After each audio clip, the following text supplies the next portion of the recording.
Hello everyone, इस video में हम जैकोबियन के बारे में डिस्कस करेंगे। Jacobian and its properties. So जो आपके यू वी डब्ल्यू जो फंक्शंस हैं वो किसी थ्री इंडिपेंडेंट वेरिएबल्स के हैं, एक्स वाई जेड।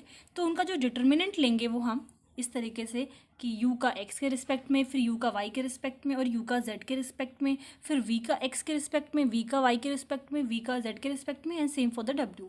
तो इसको हम क्या बोलेंगे? Is called the Jacobian of u v w जो आपके फंक्शंस हैं with respect to x y and z।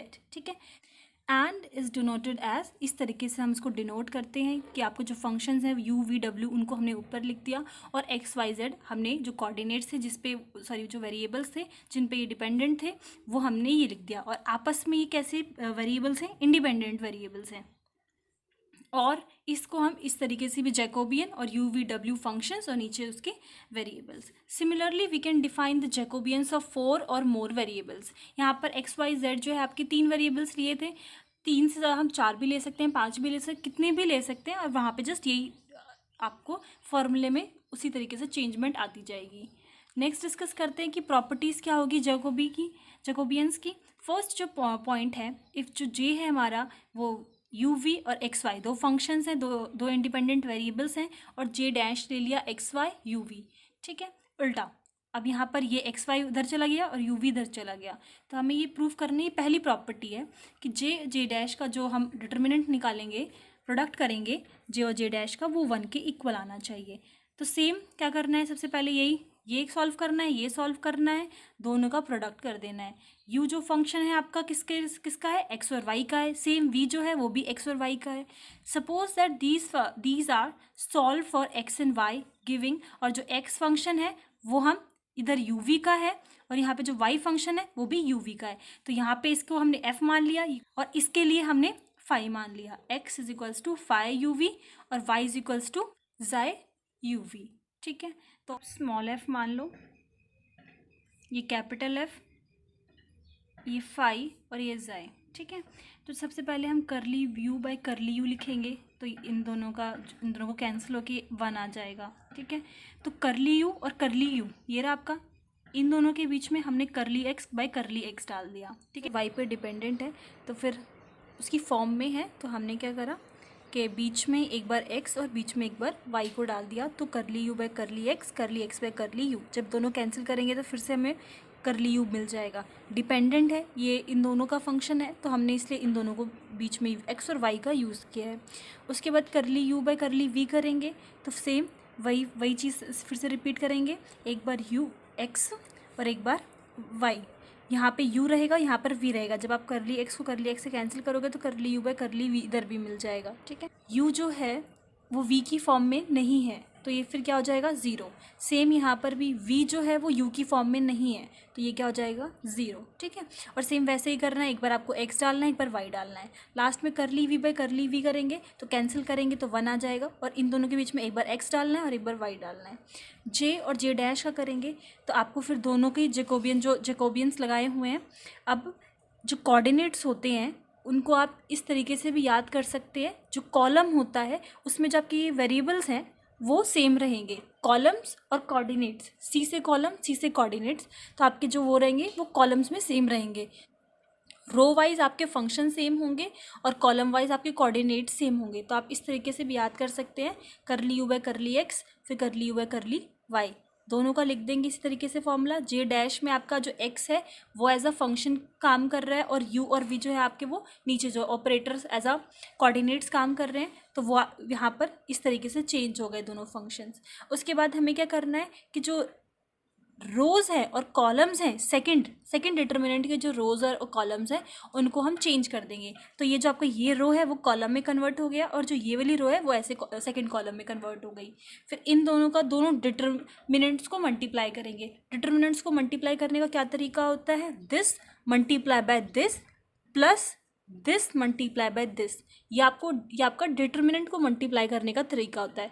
वरना मैट्रिक्स में हम फर्स्ट रो और फर्स्ट कॉलम लेते थे, फिर फर्स्ट रो और सेकंड कॉलम, फिर second row first column, second row second column, इस तरीके से हम मैट्रिक्स में मल्टीप्लाई करते थे। बट और डिटर्मिनेंट में हम कैसे मल्टीप्लाई करते थे? First row first row second row, second row first row, second row second row. ये हम डिटर्मिनेंट में इस तरीके से मल्टीप्लाई करते थे। जब हम सॉल्व करेंगे, वो मैं आपको सॉल्व करके दिखा देती हूँ।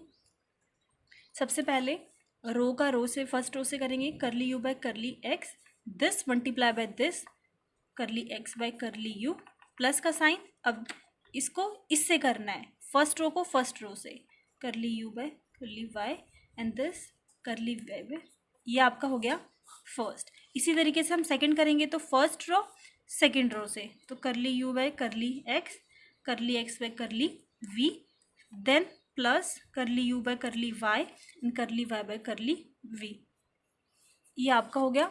देन उसके बाद सेकंड रो से first row, curly v by curly x by curly u, plus में curly v by curly y and curly y by curly u. अब इस सेकंड रो का सेकंड रो से curly v by curly x by curly v, plus में curly v by curly y and curly y by curly v. अब आप ये देखेंगे, ये आपका क्या है। अब ऊपर जो आपने वैल्यूज़ निकाली थी उनसे देख लेते हैं। करली एक्स बाय करली यू, ये आपका मैच कर रहा है, ये आपका यू था, यहाँ पर यू है ना, तो आपका ये क्या हो गया, करली यू बाय करली यू। उसी तरीके से जब हम ये वाला चेक करेंगे, वो आपका ये है करली यू बाय करली वी। उसी तरीके से जब ये वाला चेक करेंगे तो आपका ये क्या है, करली वी बाय करली यू। उसी तरीके से जब ये वाला चेक करेंगे तो आपका वो लास्ट वाला है करली वी बाय करली वी। इनकी वैल्यूज़ हमारे पास हैं 1 0 0 1, तो 1 और 1 ये आपकी 0 थी। इसका डिटर्मिनेंट निकालेंगे तो 1 - 0 = 1 आ जाएगा। तो वही सेम चीज़ लिखी हुई है यहाँ पर। ऐसे ही हमारे पास सेकंड चेन रूल है जैकोबियंस के लिए। यू वी आपका फंक्शन है आर एस का, और आर एस जो है आपके फंक्शन है एक्स वाई के, मतलब यू वी जो है फंक्शन उसमें आर और एस वेरिएबल्स हैं, और जो आपके आर और एस हैं उनमें आपके एक्स और वाई टाइप के वेरिएबल्स हैं। अब यहाँ पे आर एस एक्स जो है, आर और s as a function act कर रहा है और एक्स और वाई वेरिएबल एक्ट कर रहे हैं। यहाँ पे यू और वी फंक्शन एक्ट कर रहा है और आर और s as a variable act कर रहे हैं। तो यहाँ पर इसका प्रोडक्ट, इन दोनों का प्रोडक्ट इसके इक्वल होगा, ये हमें शो करना है। तो सबसे पहले हम यही जो हमें क्वेश्चन में गिवन है वही चीज़ लिखेंगे कि यू जो है आपका किसका फंक्शन है, आर और एस वेरिएबल का है। सेम जो वी आपका फंक्शन है वो भी आर और एस का है। नेक्स्ट, ये आप स्मॉल एफ कैपिटल एफ चारों फंक्शंस हम अलग अलग मान लेंगे। सेम वैसे ही आर जो है आपका एक्स और वाई का फंक्शन है और एस जो है आपका एक्स और वाई का फंक्शन है। जैसे लास्ट वाले में आपने निकाला था करली यू बाई करली एक्स, करली यू बाई करली वाई, और सेम वी के लिए ऐसे निकालेंगे, फिर आर के लिए, फिर एस के लिए, चारों के लिए ऐसे निकालेंगे। अब यू जो फंक्शन है एक्स के रिस्पेक्ट में कर रहे हैं तो करली यू बाई करली एक्स, और जो आपका ये यू फंक्शन था वो आर के फॉर्म में था, आर और एस के फॉर्म में था, तो एक बार हमने आर यहाँ पे डाल दिया और एक बार बीच में एस डाल दिया। जब करली यू बाय करली वाई निकालेंगे तो ये आपका करली यू बाय करली वाई, करली यू बाय करली वाई। जो आपका यू फंक्शन है वो आर और एस के रिस्पेक्ट में है, तो एक बार आर में डाल देंगे और एक बार एस डाल देंगे। देन करली वी बाय करली एक्स निकालेंगे, करली वी बाय करली वाई निकालेंगे। सेम वही करा है, आपका जो वी का फंक्शन है आर और एस के रिस्पेक्ट में था, तो आपने एक बीच में एक बार आर डाला और एक बार एस, सेम यहाँ पे भी आर और एस। फिर आपने इन दोनों ऑपरेटर्स को लगा दिया, जैकोबियंस लगाएंगे तो सेम ऐसे ही हो जाएगा। आपके इधर जो है कोऑर्डिनेट्स क्या काम कर रहे हैं, आर और एस, तो आपके कोऑर्डिनेट्स कॉलम वाइज होंगे सेम, और यहाँ पर एक्स और वाई एज अ कोऑर्डिनेट काम कर रहे हैं, तो एक्स और वाई एज आपके कॉलम में सेम होंगे। ये मैंने आपको लर्न करने का एक तरीका बता दिया है कि आप जैसे कॉलम लिख रहे हैं तो आप कोऑर्डिनेट्स को सेम कर दीजिए कॉलम्स में। उसके बाद हमने लास्ट जैसा किया था कि हमने जो सेकंड डिटर्मिनेंट है उसके रोज़ और कॉलम्स को इंटरचेंज कर दिया था, तो इसकी जो फर्स्ट रो है फर्स्ट कॉलम में चेंज हो गई, सेकंड रो सेकंड कॉलम में चेंज हो गई। जैसे कि हमने पीछे मल्टीप्लाई किया था डिटर्मिनेंट्स का, इन दोनों का मल्टीप्लाई करेंगे हम तो ये आ जाएगा। इसकी वैल्यूज़ ऊपर से हम लेके सब्सिट्यूट कर सकते हैं। फिर हम ये देखेंगे, अब आप देख सकते हैं जो ये नीचे लिखते हैं हम एज अ कोऑर्डिनेट्स, वो आपके यहाँ लिखे जाते हैं क्योंकि कॉलम्स में आपके कोऑर्डिनेट्स सेम होते हैं। तो ये फंक्शन जो है वो किसके इक्वल है, Jacobians u v by x y के इक्वल है। अब जैकोबियंस के एग्जाम्पल्स डिस्कस कर लेते हैं। सो फर्स्ट जो एग्जाम्पल है उसमें x is equals to r cos theta, y is equals to r sine theta given है और आपको ये दोनों चीज़ें, ये दोनों फंक्शन जैकोबियंस के निकालने हैं। इन दोनों का प्रोडक्ट करेंगे तो 1 के इक्वल आना चाहिए, ये वेरीफाई करना है हमें।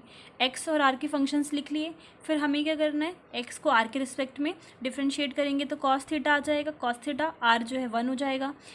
y को r के रिस्पेक्ट में करेंगे तो साइन थीटा r 1 हो जाएगा। फिर x को थीटा के रिस्पेक्ट में करेंगे तो माइनस आर साइन थीटा। ऐसे ही y को साइन के थीटा के रिस्पेक्ट में करेंगे तो r कॉस थीटा। हम जैकोबियंस का जो फॉर्मूला लगाते हैं, कोऑर्डिनेट्स जो है वो कॉलम में सेम हो जाएंगे, r और थीटा। r एक में सेम कर दिया, थीटा एक में सेम कर दिया, इनकी वैल्यूज़ पुट कर दी यहाँ पर। जब इनका डिटर्मिनेंट निकालेंगे तो r कॉस स्क्वायर थीटा और प्लस में r sine square theta. r common ले लेंगे तो आपके पास sine square theta plus cos square theta आ जाएगा, ये आपका 1 होता है तो आपकी क्या वैल्यू आ गई, r आ गई। अब यहाँ पर जो r है, इन दोनों इक्वेशंस का यूज़ करके हम r की वैल्यू निकाल सकते हैं और थीटा की भी वैल्यू निकाल सकते हैं, ठीक है। तभी हम उल्टा भी, जैसे कि यहाँ पर x और y ये तो हमने कर दिया जैकोबियंस का फॉर्मूला लगा के।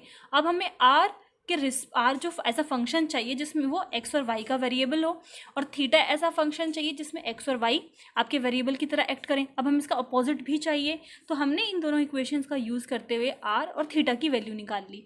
जब इन दोनों इक्वेशंस को स्क्वायर करेंगे, स्क्वायरिंग एंड एडिंग करेंगे तो क्या हो जाएगा, r square plus cos theta square plus में आर स्क्वायर साइन मैं इसको ऐड करके दिखा देती हूँ। आपने ऐड करा तो इस साइड हो जाएगा, और y इनको ऐड करेंगे तो एक्स स्क्वायर प्लस में वाई स्क्वायर आ जाएगा। यहाँ पे r कॉमन ले लेंगे, r स्क्वायर दोनों में से कॉमन ले लेंगे, यहाँ पे कॉस स्क्वायर थीटा प्लस में साइन स्क्वायर थीटा, ये हो जाएगा। इसका सम जो होता है वो 1 होता है, तो एक्स स्क्वायर प्लस में वाई स्क्वायर प्लस में आर स्क्वायर हमें एज अ r के वेरिएबल में चाहिए, तो हम इसको हटा देंगे और यहाँ पे अंडर रूट ला देंगे। वैसे तो अंडर रूट प्लस माइनस होता है, ठीक है। तो हमने यहाँ पर r की वैल्यू निकाल ली, एक्स स्क्वायर प्लस में वाई स्क्वायर। सेम वैसे ही थीटा की वैल्यू निकाल लेंगे, इन दोनों इक्वेशंस को डिवाइड कर देंगे, y डिवाइडेड बाय x कर देंगे, ठीक है। तो sine theta by cos theta आपका टैन थीटा हो जाएगा, और यहाँ पे y बाय x हो जाएगा। टैन को उस तरफ शिफ्ट करेंगे तो टैन इनवर्स हो जाएगा। तो हमने क्या करा कि r और थीटा को दोनों को क्या करा, एज अ इनवर्स फंक्शन ले ली, r को और थीटा को दोनों को x और y के रिस्पेक्ट में चेंज कर दिया। अब जो सेम प्रोसीजर जो ऊपर किया था वही नीचे करेंगे कि r को एक बार x के रिस्पेक्ट में डिफरेंशिएट करेंगे, एक बार y के रिस्पेक्ट में डिफरेंशिएट करेंगे, एंड देन थीटा को एक बार x के रिस्पेक्ट में डिफरेंशिएट करेंगे और y के रिस्पेक्ट में डिफरेंशिएट करेंगे। ये इसके बाद आपके पास जब सॉल्व करोगे तो ये आ जाएगा। यहाँ पर आप x square plus y square देख सकते हैं, आर स्क्वायर की वैल्यू है, जब ये इस तरफ जाएगा आर स्क्वायर की वैल्यू आ जाएगी। देन आपके पास जो ये माइनस वाई है, यहाँ से हम वाई की वैल्यू जो ऊपर थी वाई की वैल्यू यहाँ पे पुट कर देंगे। सेम इसके साथ भी थोड़ा सा सब्स्टिट्यूशन वर्क किया गया है, ठीक है। इन दोनों की वैल्यूज़ पुट करने के बाद हम जो जैकोबियंस का फॉर्मूला है यहाँ पर वही सेम फार्मूला हम लगा देंगे, और जब इन दोनों का सॉल्व करेंगे तो ये आ जाएगा 1/r। इस वाले फॉर्म जो ऑपरेटर का जो जैकोबियन लगाया है उसका आंसर आ जाएगा 1/r। और लास्ट में क्वेश्चन में हमें वेरिफिकेशन करने के लिए भी बोला था कि इन दोनों का प्रोडक्ट 1 के इक्वल होना चाहिए। दोनों का प्रोडक्ट कर देंगे, उसका आंसर r आया था, इसका आंसर 1/r आया है, तो इन दोनों का जब प्रोडक्ट करेंगे तो आंसर 1 मिल जाएगा। एक और क्वेश्चन, लास्ट क्वेश्चन जो है जैकोबियन का, वो डिस्कस कर लेते हैं। यहाँ पर आपके पास y1 और y2 दो फंक्शंस हैं जो कि 3 इंडिपेंडेंट वेरिएबल्स के रिस्पेक्ट में है, x1 x2 x3 और y3 3 फंक्शंस हैं आपके पास। यहाँ पर आपके पास 3 फंक्शंस हैं, y1 y2 y3, और तीनों ही functions 3 independent variables x1 x2 x3 की फॉर्म में है। हमें यहाँ पे जैकोबियन ऑपरेटर लगा के जो आंसर है वो 4 शो करना है। तो सेम हम वही करेंगे, y1 को एक बार x1 x2 और x3 तीनों के रिस्पेक्ट में डिफ्रेंशिएट कर देंगे।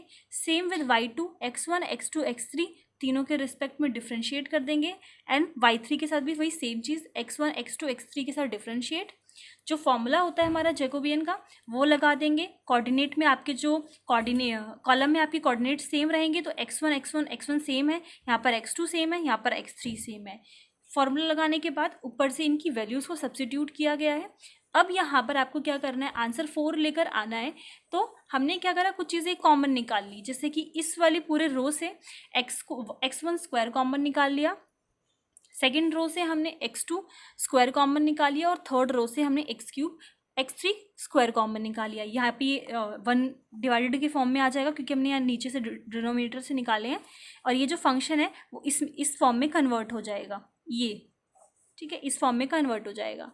देन उसके बाद जहाँ पर x1 जैसे यहाँ पर नहीं था तो एक आप वहाँ पे डिवाइड एंड मल्टीप्लाई करके कर सकते हैं, तो वो ऊपर आपको वैल्यू मिल जाएगी। नेक्स्ट में हमने क्या किया है, सारी इक्वेशंस में से एक में से x3 कॉमन निकाल लिया है, एक में से x1 स्क्वायर कॉमन निकाल लिया, एक में से x2 स्क्वायर कॉमन निकाल लिया। मीन्स आपको आगे क्या करना है, उसके बाद आपको ये चीज़ रहने दीजिए, यहाँ पे मैंने थोड़ा क्लियरली लिख दिया है, ये देख लीजिए। उसके बाद फिर से हमें कॉमन निकालना है, ये मैंने अपने तरीके से किया है, आप अपने तरीके से कर लेना। जो भी आपको कॉमन निकालना है वो आप कॉमन निकाल के आगे सॉल्व कर सकते हैं अपनी वे से। तो यहाँ पे ये मैट्रिक्स आ गई। जब इस मैट्रिक्स को एक्सपेंड करेंगे तो हमें आंसर जो है 4 मिल जाएगा। बेसिकली हमने जो कुछ भी थे वेरिएबल्स उनको कॉमन निकाल के आगे यहाँ पे कैंसिलेशन वर्क किया, ये सारे आपस में कैंसिल हो जाएंगे, -1 यहाँ पर बाहर रह जाएगा, और सॉल्व करके फिर हमने जो है एक्सपेंडिंग करके आंसर निकाला, तो हमारा आंसर 4 आ जाएगा। आप खुद से अपने तरीके से सॉल्व कर सकते हैं।